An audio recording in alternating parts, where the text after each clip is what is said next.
बोलिए भारत माता की, भारत माता की। बहुत बहुत धन्यवाद।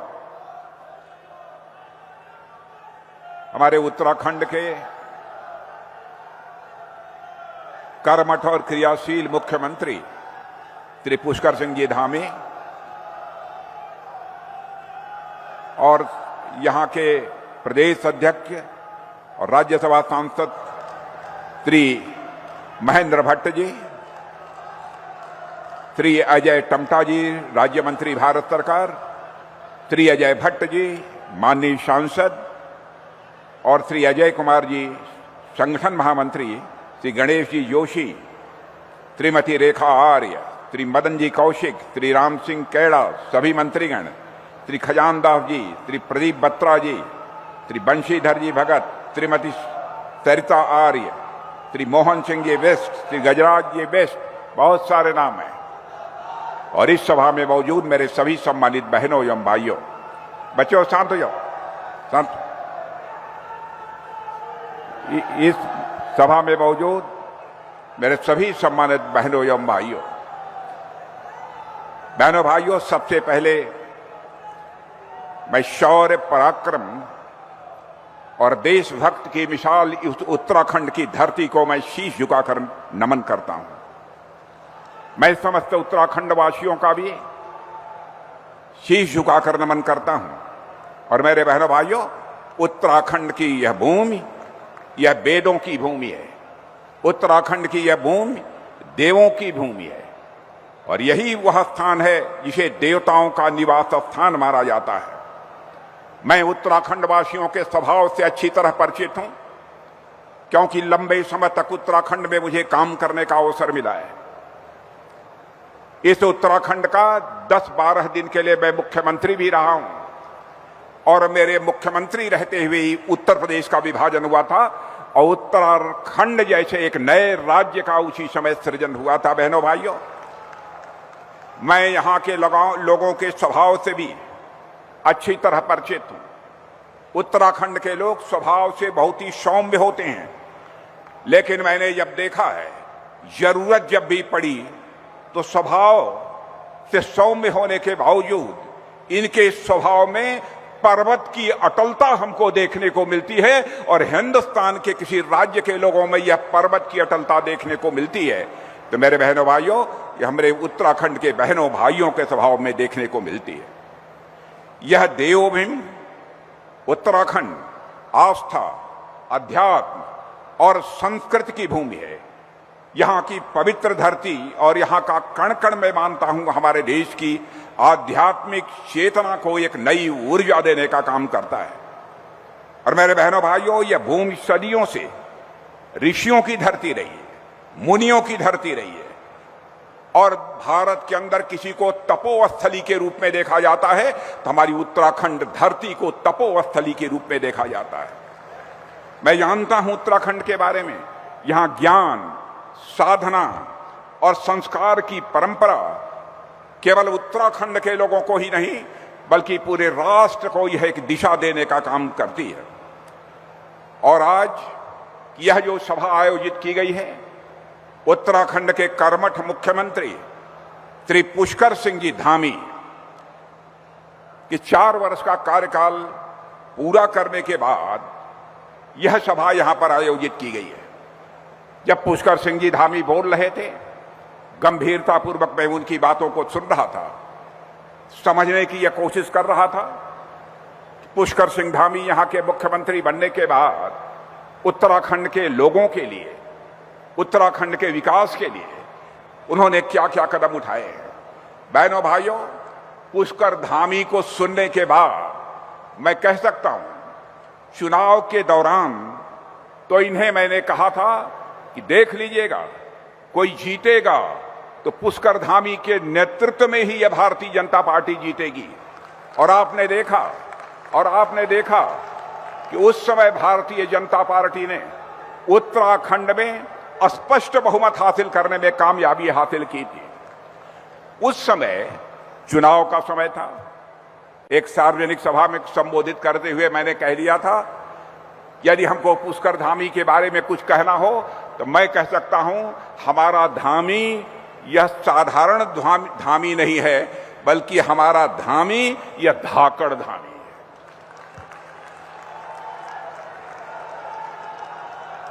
और बहनों भाइयों, जब यह पुष्कर जी भाषण दे रहे थे और उन्होंने अपने 4 वर्षों के कार्यकाल में क्या किया है, इसको मैं सुन रहा था, तो मैं इस नतीजे पर पहुंचा कि अब यहां के मुख्यमंत्री पुष्कर धामी को केवल धाकड़ धामी नहीं कहा जाना चाहिए, बल्कि यहां के मुख्यमंत्री पुष्कर सिंह धामी को अब धुरंधर धामी कहा जाना चाहिए। धुआंधार इन्होंने काम किया है। मैं सचमुच यह कभी कल्पना भी नहीं कर सकता था कि उत्तराखंड कि कोई सरकार इतनी तेजी के साथ छोटे से राज्य उत्तराखंड में काम कर पाएगी। लेकिन मैंने देखा कि कई मामलों में उत्तराखंड ने पूरे भारत में अव्वल स्थान प्राप्त किया है, नंबर 1 का स्थान प्राप्त किया है।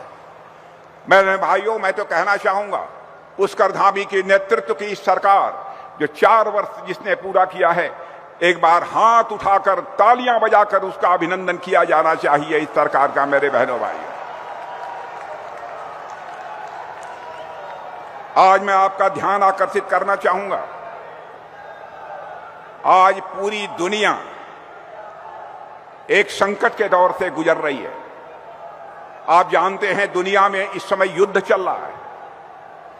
जिस तरह से पश्चिम एशिया में लगातार हमले हो रहे हैं, मैं समझता हूं केवल भारत के ही लेने नहीं बल्कि पूरे विश्व के लिए एक चिंता का विषय है। लेकिन भारत ने साफ तौर पर अपने पक्ष को रखते हुए कहा था, और आज भी कहा है हमारे प्रधानमंत्री मोदी जी ने, विश्व की इस समय की जो सबसे गंभीर समस्या है, जिस तरह से विश्व में युद्ध चल रहा है, उसका समाधान निकालना है तो वह युद्ध के माध्यम से उसका समाधान नहीं निकलेगा। उसका समाधान निकलेगा तो डायलॉग और डिप्लोमेसी से ही निकलेगा, बातचीत और कूटनीति के जरिए ही निकलेगा। और बातचीत और कूटनीति के जरिए ही विश्व की समस्या का समाधान निकाला जाना चाहिए। मेरे बहनों भाइयों, और मैं आप सबसे भी चाहूंगा, आप हमारी बात से सहमत हों कि विश्व में जो इस समय युद्ध चल रहे हैं, जो पश्चिम एशिया में लगातार आक्रमण हो रहे हैं, इनका समाधान यदि बातचीत और कूटनीति यानी डिप्लोमेसी और डायलॉग के द्वारा निकाला जाना चाहिए, इससे आप सहमत हैं तो मैं चाहूंगा एक बार हाथ उठाकर तालियां बजाइए, तो मैं मान लूं कि उत्तराखंड की जनता भी इस बात से पूरी तरह सहमत है। भारत का जहां तक प्रश्न है बहनों भाइयों, हमारे प्रधानमंत्री मोदी जी ने जिस करिश्माई तरीके से भारत का मस्तक दुनिया में ऊंचा किया है, उसकी जितनी भी सराहना की जाए वह कम है। पहले अंतर्राष्ट्रीय मंचों पर भारत कुछ बोलता था तो भारत की बातों को जिस गंभीरता पूर्वक लिया जाना चाहिए नहीं लिया जाता था। लेकिन आज हमारा और आपका भारत यदि अंतर्राष्ट्रीय मंचों पर कुछ बोलता है, सारी दुनिया कान खोलकर सुनती है कि भारत बोल क्या रहा है। मेरे बहनों भाइयों, आज यह भारत की हैसियत सारी दुनिया में बनी है। यह हम सब के लिए एक गौरव का विषय है।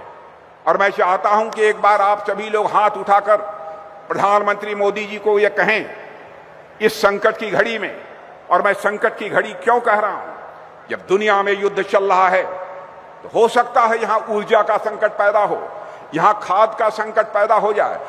दुनिया का कोई देश बिना प्रभावित हुए नहीं रह सकता बहनों भाइयों। इस संकट की घड़ी में हो सकता है उस संकट से भारत भी प्रभावित हो, लेकिन आज तक हमारे प्रधानमंत्री जी ने अपनी योग्यता, अपनी क्षमता, अपनी सूझबूझ के आधार पर भारत को उस संकट में अभी तक नहीं फंसने दिया है। लेकिन भविष्य में क्या होगा कुछ कहा नहीं जा सकता। इसलिए आज उत्तराखंड की धरती से मैं या आप सबसे अपील करना चाहता हूं, मोदी जी के द्वारा वैश्विक स्तर पर पैदा हुए संकट को दूर करने के लिए जो भी उनके द्वारा कोशिश की जा रही है, मैं समझता हूं कि उत्तराखंड वासियों के द्वारा भी उसका समर्थन किया जाना चाहिए। मेरे बहनों भाइयों, यदि आप सहमत हैं तो दोनों हाथ उठाकर एक बार अपना समर्थन दीजिए, यह मैं आप सबसे अपील करना चाहता हूं। मेरे बहनों भाइयों, हमारे उत्तराखंड में मुख्यमंत्री पुष्कर सिंह जी धामी सरकार के दूसरे कार्यकाल के 4 वर्ष पूरे होने के बाद इतनी बड़ी सार्वजनिक सभा आयोजित हुई है। और मैं कहना चाहता हूं कि मेरे बहनों भाइयों, यह 4 वर्षों का कार्यकाल यह कोई साधारण कार्यकाल नहीं रहा है। वैसे सच्चाई तो यह है कि मुख्यमंत्री पुष्कर सिंह धामी लगातार 5 वर्षों से इस उत्तर प्रदेश के मुख्यमंत्री हैं और पिछले 9 वर्षों से यहां पर भाजपा की सरकार रही है। और उत्तराखंड के राजनीतिक इतिहास का इसे मैं एक साधारण अध्याय नहीं मानता हूं, बल्कि उत्तराखंड के राजनीतिक इतिहास का एक इसे मैं महत्वपूर्ण अध्याय मानता हूं। जब मैं यहां का मुख्यमंत्री था, उत्तर प्रदेश का विभाजन हुआ था, उत्तराखंड राज्य बना था, तो उस समय पहले मुख्यमंत्री स्वर्गीय नित्यानंद जी स्वामी बने थे। उसके बाद हमारे खंडूरी जी मुख्यमंत्री बने, श्रीमान भगत सिंह जी कोश्यारी बने, त्रिवेंद्र सिंह जी रावत बने, रमेश पोखरियाल निशंक जी बने, तीरथ सिंह जी रावत भी थोड़े समय के लिए मुख्यमंत्री बने। और मैं देखता हूं कि उत्तराखंड में यह हमारे संभवतः पुष्कर सिंह धामी 6ठे मुख्यमंत्री हैं। अब जब पुष्कर सिंह धामी उत्तराखंड के 6ठे मुख्यमंत्री बने हैं, तो मैं कह सकता हूं कि 4 वर्ष में इन्होंने चौका मारा है, लेकिन 6 वर्ष पूरे होने के बाद उत्तराखंड की राजनीति में छक्का मारने में भी हमारे पुष्कर धामी कामयाब होंगे, ऐसा मेरा पक्का विश्वास है। मेरे बहनों भाइयों, आज का यह कार्यक्रम कई मामलों में बहुत ही ऐतिहासिक है। बहनों भाइयों, जब आदरणीय अटल बिहारी वाजपेयी जी भारत के प्रधानमंत्री थे, तो वर्ष 2020 में इस उत्तराखंड राज्य का गठन हुआ था और उस समय उनकी मंत्रिमंडल में सरफेस ट्रांसपोर्ट मिनिस्टर के रूप में मुझे भी काम करने का अवसर प्राप्त हुआ था। और पिछले वर्ष ही उत्तराखंड राज्य ने अपनी स्थापना के 25 वर्ष पूरे किए हैं और अब वो 26 वर्ष पूरे हो रहे हैं। और एक बार जिन विभूतियों ने, जिन महानुभावों ने उत्तराखंड को राज्य बनाने के लिए सतत संघर्ष किया है, आंदोलन किया है, अपना बलिदान दिया है, उनकी स्मृति को मैं शीश झुकाकर मैं नमन करता हूं। मेरे बहनों भाइयों, इतना ही नहीं, मुख्यमंत्री पुष्कर सिंह धामी ने 4 वर्ष पूरे किए हैं और 4 वर्ष बहुत ही सफलतापूर्वक पूरे किए हैं। और वह दूसरा कार्यकाल है। साथ में भारतीय जनता पार्टी की सरकार के 9 वर्ष पूरे हुए हैं और इन 9 वर्षों में उत्तराखंड राज्य ने जितनी तेजी के साथ विकास किया है, मैं कह सकता हूं, मैं भी एक राज्य का उत्तर प्रदेश का मुख्यमंत्री रह चुका हूं। बहनों भाइयों, यह किसी को कल्पना नहीं थी कि उत्तराखंड एक छोटा सा राज्य अलग बन जाने के बाद स्वाभाविक है संसाधनों का अभाव होगा, धन का अभाव होगा और वह उत्तराखंड राज्य इतनी तेजी के साथ प्रगति कर पाएगा, इसकी कल्पना भी नहीं थी। लेकिन जब मैं यहां देखता हूं, चाहे वह बुनियादी ढांचों का विकास हो, चाहे वह पर्यटन को नई दिशा और नई गति देने का मामला हो, चाहे यहां के नौजवानों को रोजगार का अवसर मुहैया कराने का मामला हो, या यहां पर महिलाओं के सशक्तिकरण का मामला हो, पुष्कर सिंह धामी ने करिश्माई काम यहां पर किया है। मेरे बहनों भाइयों, और मैं कह सकता हूं, हमारे प्रधानमंत्री से नरेंद्र मोदी जी के मार्गदर्शन में राज्य सरकार के समर्पित प्रयासों से उत्तराखंड आज अध्यात्म और आधुनिकता के सुंदर संगम के साथ देश के विकास में अपनी महत्वपूर्ण भूमिका का निर्वाह कर रहा है। बहनों भाइयों, आप जानते हैं, आप ही नहीं जानते, पूरा भारत जानता है, उत्तराखंड एक देवभूमि है, उत्तराखंड यह तपोभूमि है और देवभूमि और तपोभूमि होने के साथ साथ इस हिंदुस्तान में कोई भूमि वीर भूमि के रूप में जानी जाती है तो उत्तराखंड की भूमि ही वीर भूमि के रूप में जानी जाती है। यह जब भी देश की सीमाओं की सुरक्षा की बात आती है, हमारे उत्तराखंड के भाई बहन देश की सीमाओं की सुरक्षा करने में जहां बलिदान भी देने की आवश्यकता होती है उसमें वो पीछे नहीं रहती। हमारे प्रधानमंत्री के नेतृत्व में केंद्र सरकार ने पूर्व सैनिकों के लिए जो बहुत पुरानी मांग थी, वन रैंक वन पेंशन, प्रधानमंत्री बनते ही चुटकी बजाकर उसे बहनों भाइयों पूरा किया है। लेकिन मैं यहां की सरकार, पुष्कर सिंह धामी जी की सरकार को मैं बधाई देना चाहता हूं। उन्होंने हमारे पूर्व सैनिकों की, हमारे शहीदों के परिजनों की जो चिंता की है उसके लिए मैं उत्तराखंड सरकार के प्रति आभार व्यक्त करना चाहता हूं। चाहे उनके परिजनों को आर्थिक सहायता देने का मामला हो, चाहे वह शिक्षा में आरक्षण देने का मामला हो, चाहे रोजगार के अवसर मुहैया कराने का मामला हो, चाहे जो भी उनके संबंध में विभिन्न कल्याणकारी योजनाएं चलाने का प्रश्न हो, हर तरफ पुष्कर सिंह धामी ने बधाई दिया है, प्रयास किया है। इसके लिए मैं उन्हें हार्दिक बधाई देता हूं। यह कोई छोटी बात नहीं है। उत्तराखंड सरकार ने परमवीर चक्र से सम्मानित जवानों की अनुग्रह राशि जो केवल 50 लाख रुपए हुआ करती थी उसको बढ़ाकर 3 गुना 1.5 करोड़ करने का काम किया है। तो हिंदुस्तान में केवल उत्तराखंड की सरकार ने किया है। मेरे बहनों भाई, देश की रक्षा के लिए अपना सर्वस्व न्यौछावर कर देने वाले सैनिकों के सम्मान में सैन्य धाम का निर्माण यदि कहीं पर हुआ है तो पुष्कर सिंह धामी के आने के बाद इस उत्तराखंड की धरती पर हुआ है। मेरे बहनों भाई, हमारी सरकार का जहां तक प्रश्न है, हमारी सरकार तीर्थ यात्रियों के धाम के लिए यहां पर 4 धाम ऑल वेदर रोड प्रोजेक्ट बनवाई है।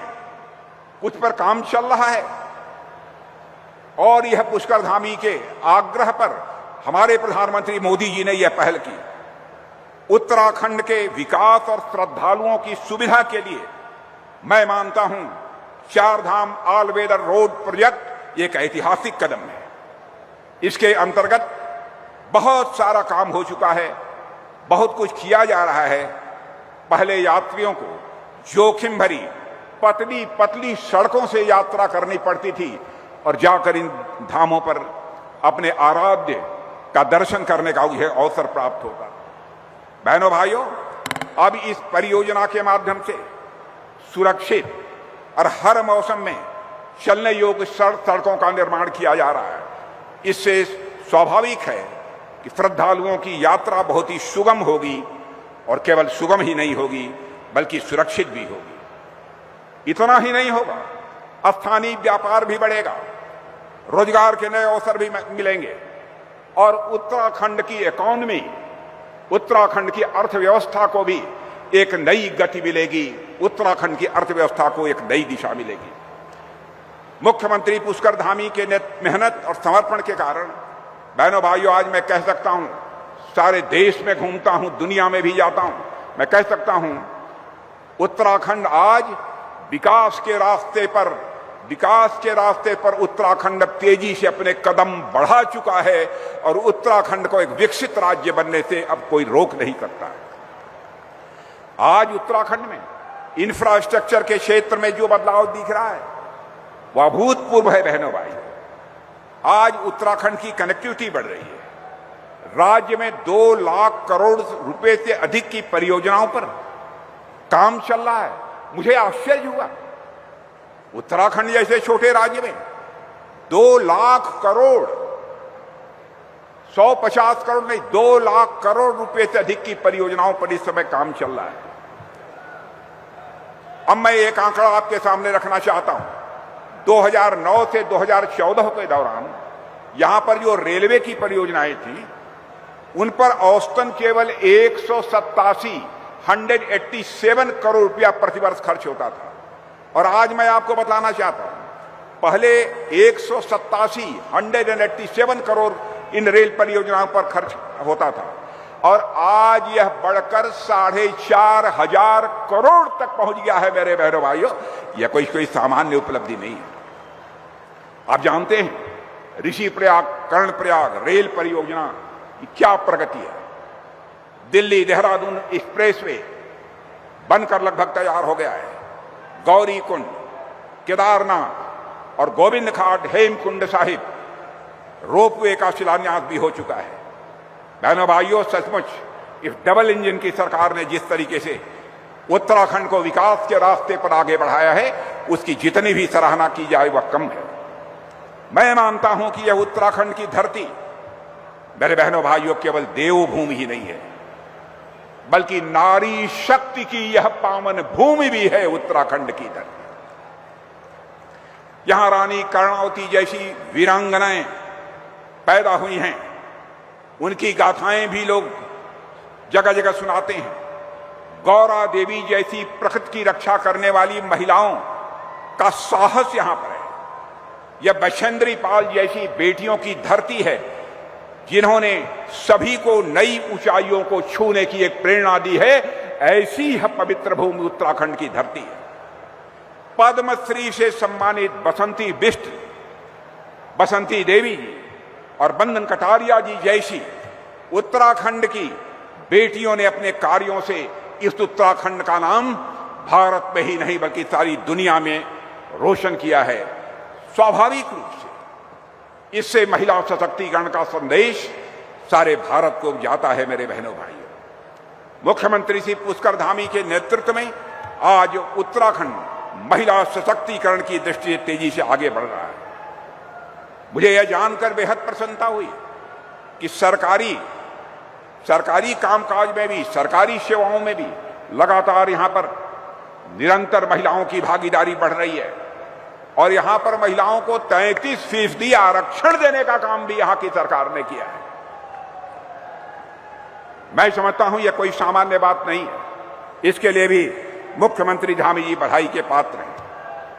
बहनों भाइयों, इस उत्तराखंड सरकार ने 19,500 करोड़ से अधिक का जेंडर बजट प्रस्तुत किया है महिलाओं के लिए, जो पिछले साल से लगभग 2,700 करोड़ रुपया अधिक है। कई ऐसी योजनाएं उन्होंने प्रारंभ की है। मैं सारी योजनाओं के विस्तार में नहीं जाना चाहता।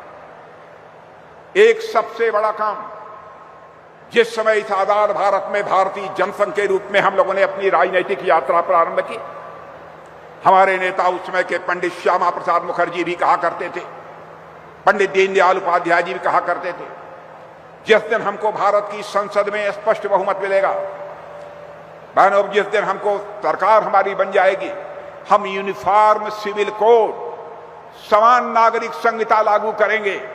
लेकिन आप सब सौभाग्यशाली है बहनों भाइयों, यहां पुष्कर धामी के नेतृत्व की राज्य सरकार ने ऐसा करिश्मा किया कि समान नागरिक संहिता लागू करने के मामले में उत्तराखंड हिंदुस्तान का नंबर 1 राज्य बन गया है। मेरे भाई,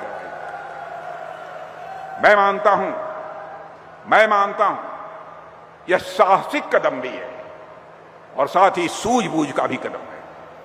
और मैं कहना चाहता हूं, भारतीय जनता पार्टी का प्रश्न है, बहनों भाइयों, राजनीति तो सारी राजनीतिक पार्टियां करती हैं, लेकिन हम राजनीति केवल सरकार बनाने के लिए नहीं करते हैं। हम राजनीति करते हैं तो देश बनाने के लिए राजनीति करते हैं, समाज बनाने के लिए राजनीति करते हैं। दूसरे राजनीतिक पार्टियों में और हमारी राजनीतिक पार्टी में सबसे बड़ा अंतर यही है। और बहनों भाइयों, चूंकि हमारी उत्तराखंड देवभूमि है, हमारी आस्था और संस्कृति का भी यह केंद्र है, इसे सुरक्षित रखना, इसकी पवित्रता को बनाए रखना, यह बहुत आवश्यक है। और मैं सभी उत्तराखंड वासियों से अपील करना चाहता हूं, उत्तराखंड को हमें सुरक्षित भी रखना है और इसकी पवित्रता को भी हमको बनाए रखना है। इसलिए मैं मुख्यमंत्री धामी जी को बधाई देना चाहता हूं। उनके नेतृत्व ने, हमारी सरकार ने स्पष्ट संदेश दे दिया है, अवैध घुसपैठ करने वालों के लिए उत्तराखंड में अब कोई जगह नहीं है। मेरे बहनों,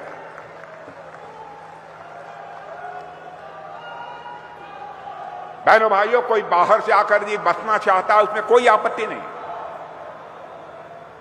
लेकिन गैर कानूनी तरीके से आकर कोई जहां चाहे वहां बस जाए, इसको देखते हुए इन्होंने उनके खिलाफ सख्त कार्रवाई की है। इसके लिए भी मैं बधाई देना चाहता हूं। और उनके नेतृत्व में 10,000 से अधिक अतिक्रमण हटाए गए हैं। शायद कोई दूसरा राज्य होता इसकी तो हम कल्पना भी नहीं कर सकते कि 10,000 लोगों ने यहां पर अनधिकृत रूप से कब्जा कर लिया था।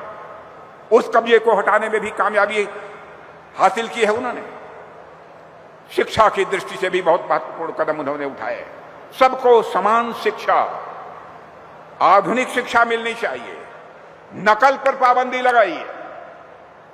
उत्तर प्रदेश का शिक्षा मंत्री रहते हुए बहनों भाइयों, नकल पर पहली बार पाबंदी हमने लगाई थी।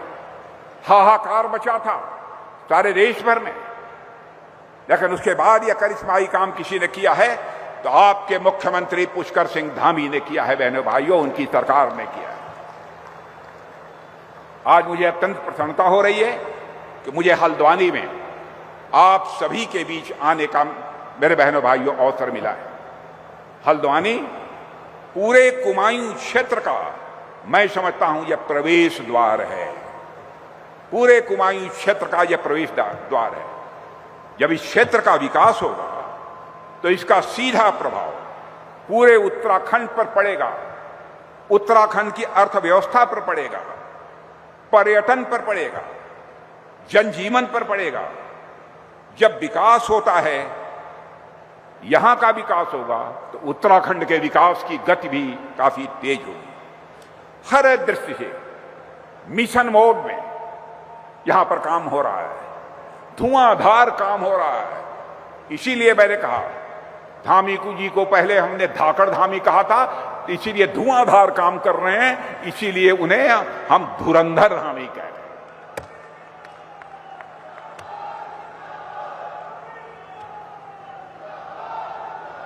मानसखंड कॉरिडोर योजना की शुरुआत की है। और इस योजना में क्या क्या है मैं बहुत विस्तार में जाकर बताने की जरूरत नहीं समझता हूं। कई ऐसी योजनाएं, एक लंबी फहरिस्त हमारे पास है। यह जमरानी बांध योजना लगभग 50 वर्षों से लंबित थी। वह भी हमारे प्रधानमंत्री मोदी जी और मुख्यमंत्री श्री पुष्कर सिंह जी धामी के नेतृत्व में इसे नई गति मिली है। और लगभग 3,700 करोड़ रुपए की यह परियोजना हल्द्वानी और तराई क्षेत्र के कई जिलों के लिए बेहद जरूरी थी और वह काम हो रहा है। कई ऐसी प्रमुख योजनाएं बनी हैं। अभूतपूर्व प्रगति उत्तराखंड के विकास में पुष्कर सिंह जी धामी के रहते हुए हुई है। बहनों भाइयों, आज अब आपको आश्चर्य होगा, 2011-12 में राज्य की जीडीपी 2,54,000 करोड़ थी। 2021-22 में इस राज्य की जीडीपी 2,54,000 करोड़ थी। आज आपको जानकर खुशी होगी कि वह बढ़कर 3,82,000 करोड़ हो गई है। मेरे बहनों भाइयों, यह कोई साधारण उपलब्धि नहीं, ये साधारण उपलब्धि नहीं। कई काम, कितने कामों की मैं चर्चा करूं। छोटे उद्योगों का जाल बिछाने का जहां तक प्रश्न है, 2021-22 में जहां पर मिनिमम, स्मॉल, मीडियम उद्योगों का सवाल था, छोटे लघु मध्यम उद्योगों का सवाल था, पहले 2021-22 में इनकी संख्या केवल 60,000 थी। अब देखिए, उद्योग भी कितने जल्दी बढ़ते हैं यदि सरकार काम करने वाली हो तो। जो 60,000 संख्या थी छोटे उद्योगों की, आज वह बढ़कर लगभग 80,000 करोड़ तक पहुंच गई। पहले 107 बड़े उद्योग थे, 4 वर्षों के अंदर ही वह संख्या बढ़कर बहनों भाइयों 128 तक हो गई है। कई ऐसे महत्वपूर्ण कदम इस सरकार ने उठाए हैं, उनकी जितनी भी सराहना की जाए वह कम है। बुनियादी ढांचों के विकास की बात करें तो सड़कों की लंबाई पहले 1,000 किलोमीटर से अधिक बढ़ी है। 1,000 किलोमीटर से अधिक हमारी भाजपा की सरकार ने उत्तराखंड में बढ़ाया है। और हेलीपैड, हेलीपोर्ट, ये तो बहुत सारी योजनाएं इन्होंने प्रारंभ की है। वो बहुत विस्तार में जाकर इसकी चर्चा करने का कोई, मैं समझता हूं, आवश्यकता नहीं है। 2002 से 2007 के बीच 50 से अधिक स्कैम्स के मामले सामने आए, लेकिन बहनों भाइयों, तब उस समय कांग्रेस की सरकार थी, घोटाले होते थे, घोटालों पर पर्दे डाल दिए जाते थे। लेकिन आज मैं कह सकता हूं बहनों भाइयों, यदि कोई मां का लाल यदि घोटाला करने की जरूरत करेगा तो उसका घर बाहर नहीं होगा, बल्कि उसका स्थान उत्तराखंड की जेल में होगा। मेरे बहनों भाइयों, यह भी उत्तराखंड की सरकार इसके लिए पूरी तरह से प्रतिबद्ध है। 200 से अधिक भ्रष्टाचारियों को सलाखों के पीछे पहुंचाकर उत्तराखंड की सरकार ने यह स्पष्ट संदेश दे दिया है, कानून से ऊपर कोई नहीं है, चाहे वह कितना भी प्रभावशाली क्यों न हो। मैं उत्तराखंड सरकार के इस निर्णय की भूरि भूरि प्रशंसा करता हूं, और इस कानून के लागू होने के बाद पारदर्शिता आई है। और आपने देखा होगा, परीक्षा में पारदर्शिता के कारण अब परीक्षाएं ठीक तरीके से संपन्न हो रही हैं। यह भी बहुत बड़ा काम किया है। ऐसे देखा जाए, बहुत सारे काम हमारी सरकार ने किया है। योग ध्यान की दृष्टि से भी उत्तराखंड की सरकार ने काम किया है। वेलनेस टूरिज्म, लोगों का स्वास्थ्य ठीक रहे, लोग चंगे रहें, स्वस्थ रहें, इस दृष्टि से भी सरकार ने कई महत्वपूर्ण काम किए हैं। और आज हमारे प्रधानमंत्री मोदी जी ने प्रधानमंत्री बनते ही अंतर्राष्ट्रीय स्तर पर जो एक सम्मेलन हुआ था, उसमें यूएन में जाकर बहनों भाइयों बोलकर, योग जो भारत की देन है, भारत के ऋषियों और मनीषियों की देन है, उसे सारे विश्व में मान्यता दिलाने का काम किया। यह भी हम सब भारतवासियों के लिए गौरव का विषय है। इतना ही नहीं, पहले जो हमारे सीमावर्ती गांव होते थे, उनको कहा जाता था ये अंतिम गांव है, लास्ट विलेज है। लेकिन मोदी जी की सरकार बनने के बाद हम लोगों ने कहा, सीमा के जो सबसे पास का गांव है वह लास्ट विलेज नहीं है, बल्कि हमारे लिए वह फर्स्ट विलेज है। और आज आपने देखा होगा, सीमावर्ती गांवों का भी वाइब्रेंट विलेजेस प्रोग्राम के अंतर्गत कितनी तेजी के साथ विकास हो रहा है। बहनों भाइयों, पहाड़ की जवानी और पहाड़ का पानी, पहाड़ की जवानी और पहाड़ का पानी यदि काम आना चाहिए तो पहाड़ के काम आना चाहिए और इस देश के लिए काम आना चाहिए। 2022 के हुए विधानसभा चुनाव में यहां की जनता ने बहनों भाइयों इतिहास रच दिया है। उत्तराखंड में पहली बार किसी पार्टी को जनता ने लगातार दूसरी बार चुना है। मैं आश्वस्त हूं, आगे भी यदि चुनाव होगा तो भारतीय जनता पार्टी को पहले से अधिक सीटों पर इस उत्तराखंड में विजय प्राप्त होगी। और अधिक क्या, मुझे तो लगता है आप लोगों का समर्थन देखते हुए कि उत्तराखंड में अगली बार 2/3 बहुमत से भारतीय जनता पार्टी की सरकार बनकर रहेगी। दुनिया की कोई ताकत उसे रोक नहीं पाएगी। अब हालत देखिए, यह कांग्रेस के लोग जब हारते हैं, कांग्रेस के लोग हारते हैं तो कहते क्या हैं, या उनको दिखाई देता है कि अगले चुनाव में हार जाएंगे। क्या कहते हैं? कहते हैं ईवीएम में गड़बड़ी की गई, ईवीएम में, इलेक्ट्रॉनिक वोटिंग मशीन में गड़बड़ किया गया। यह कहते हैं कि इलेक्शन कमीशन ने कई गड़बड़ियां की हैं। इलेक्शन कमीशन को ही दोष देने लगते हैं। अभी समय एफआईआर चल रही है, कई राज्यों में चुनाव होने वाले हैं। अब कहा जा रहा है वोट काटे जा रहे हैं। क्या आप नहीं चाहते जो अवैध मतदाता हैं, जो अवैध घुसपैठिए हैं, उनको वोट देने का अधिकार नहीं होना चाहिए? जिन्होंने गलत तरीके से अपना नाम डाल रखा है, दूसरे देश के रहने वाले लोग हैं, भारत में घुसपैठिए के रूप में आए हैं, उनका नाम मतदाता सूची में क्यों रहना चाहिए? इस सवाल का भी उनके पास कोई जवाब नहीं है मेरे बहनों भाई। लेकिन जब होता है तब सरकार के ऊपर उंगली उठाते रहते हैं और हमारी संवैधानिक संस्थाओं के ऊपर भी बराबर ये सवालिया निशान लगाने की कोशिश करते हैं। कभी सीएजी के ऊपर लगाते हैं, कभी इलेक्शन कमीशन के ऊपर लगाते हैं, कभी ईडी पर लगाते हैं। माने अपने को ठीक करो, आप प्रयत्न करो, आप ईमानदार बनने की कोशिश करो। दुनिया की कोई ताकत नहीं है जो आपको छू सके। अनावश्यक दूसरों के ऊपर आरोप लगाकर अपने आरोपों से लोगों का ध्यान भटकाना आप चाहते हो? बहनों भाइयों, यह नहीं चलेगा। इसलिए मैं कहना चाहता हूं कि अब आज यह आप लोगों की भीड़ देखने के बाद मेरे बहनों भाइयों, हल्द्वानी में मैं पहले भी आया हूं, लेकिन आज जैसी भीड़ मैंने हल्द्वानी में देखी है, इसके पहले मैंने कभी नहीं देखी है।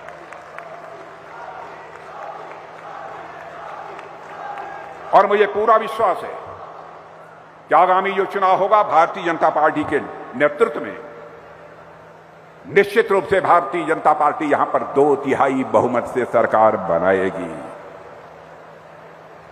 और देश के सामने एक आदर्श राज्य के रूप में उत्तराखंड राज्य ने अपने को प्रस्तुत किया है।